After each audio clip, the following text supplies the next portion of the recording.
É tanta coisa para dar conta nesse começo de ano que a gente fica meio perdida no rolê.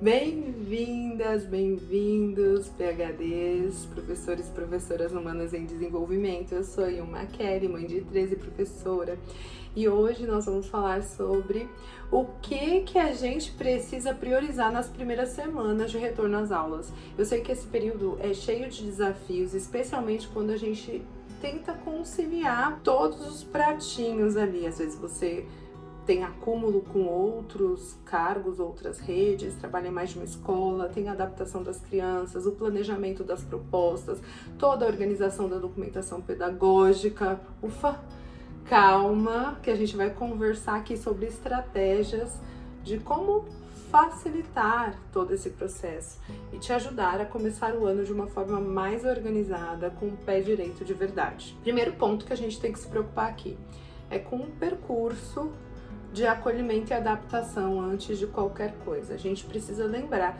que as primeiras semanas elas são dedicadas a um processo de acolher aquela criança a um novo ambiente e a promover uma adaptação mais tranquila, especialmente quando a gente está lidando com um novo grupo de crianças que estão se ajustando a esse ambiente escolar, a esse processo de escolarização.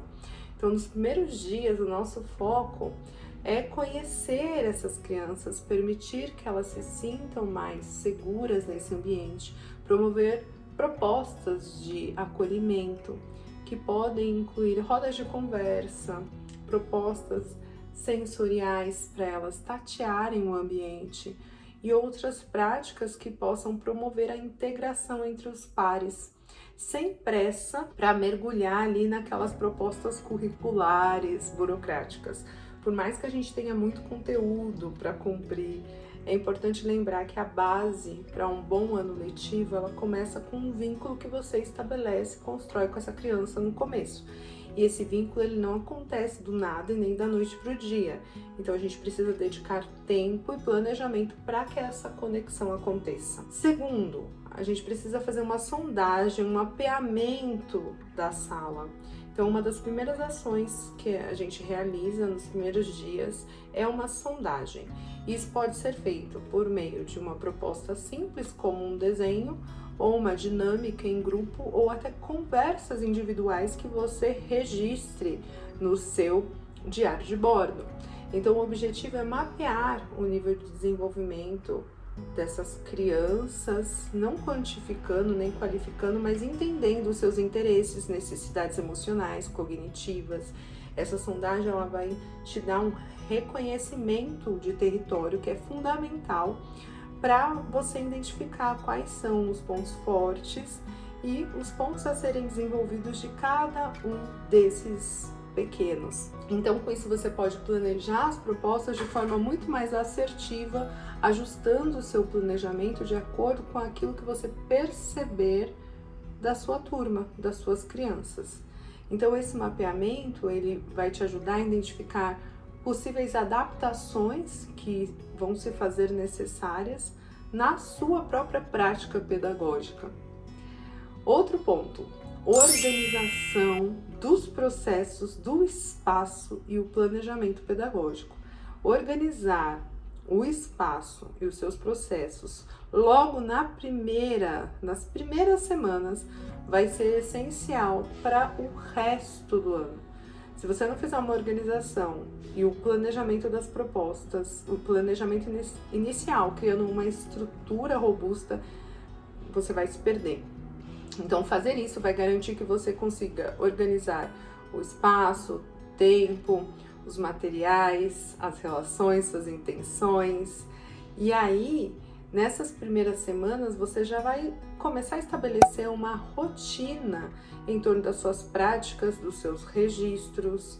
Então, é importante ter ali quais são os seus registros pedagógicos. Você vai ter um diário de bordo, vai ser um planejamento semanal, quinzenal. Como você vai fazer as suas observações, o caderno de passagem, como que isso vai se dar, de onde você vai compilar as informações para o seu relatório. Esse planejamento, como que ele vai ser feito? a gente sabe que ele não pode, né, ser rígido demais, ele precisa ser flexível o suficiente para poder ser ajustado conforme as demandas e as necessidades da sua turma.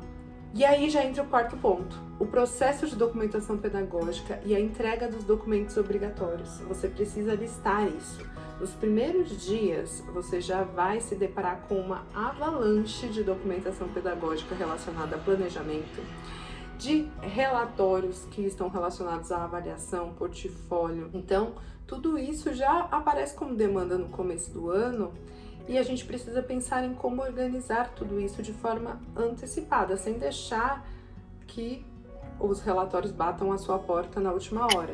Então, a gente precisa criar um sistema de arquivamento que seja online ou físico, que funcione para você, uma pasta para cada criança, uma pasta para cada turma, um planejamento semanal, quinzenal, uma agenda para registrar suas observações. Como que isso vai acontecer? Isso vai facilitar a produção dos seus registros, o preenchimento dos seus documentos. As avaliações que você realiza nos primeiros dias vão alimentar os seus relatórios depois no final do semestre. Esses registros, eles são feitos a partir das suas observações diárias que você tem ali, que nascem das suas vivências, das suas propostas, e eles alimentam todo o percurso de avaliação depois, então eles precisam estar organizados. E aqui você precisa pensar nas propostas das suas práticas pedagógicas, dos processos, para você facilitar ali o reconhecimento do território e fazer o seu planejamento. Veja só, essas propostas que você vai ao longo do tempo trazer no seu cotidiano, elas precisam ser pensadas já agora no começo do ano, tanto pensando em mapear a sala, como essas propostas vão ser realizadas, quanto como elas vão ser registradas. Então, aqui vão algumas sugestões para vocês entenderem do que eu estou falando. O contexto gráfico, como ele vai funcionar? Vai ser um desenho livre, vai ser as crianças desenhando sobre si mesmas, vai ser uma proposta de folhinha que eu não recomendo, né? Mas pronta ali, alguns professores ainda praticam dessa forma. E aí, como que a gente vai sintetizar tudo isso? Vai ter uma assembleia, uma roda de conversa, vai ter leitura diária, como funcionarão as brincadeiras? Uma brincadeira de integração para essas crianças se conhecerem ou não, deixa que elas se conhecem aos poucos. As atividades e propostas de escuta, de atenção, jogos que podem ajudar essas crianças a desenvolver as relações, as inter-relações e ajudam na nossa escuta ativa e observação, criando um ambiente respeitoso de colaboração entre os pares, entre todos os humanos envolvidos no processo. O reconhecimento do ambiente por meio de atividades que promovam a exploração do espaço. Nem todas as crianças estavam ali no ano passado. Então, um caça ao tesouro para elas conhecerem e caminharem e se apropriarem do espaço. Isso vai permitir que elas se sintam mais à vontade no ambiente escolar. Então, essas propostas não só ajudam na adaptação das crianças, mas também fornecem alguns insights valiosos para o nosso planejamento contínuo, já que nisso você pode observar os interesses e a dinâmica do seu grupo. Se você quer aprender ainda mais sobre como aplicar o seu planejamento, o seu processo de planejamento inicial e contínuo de forma prática, eu preparei um material incrível para você que fala sobre planejamento e organização de espaços.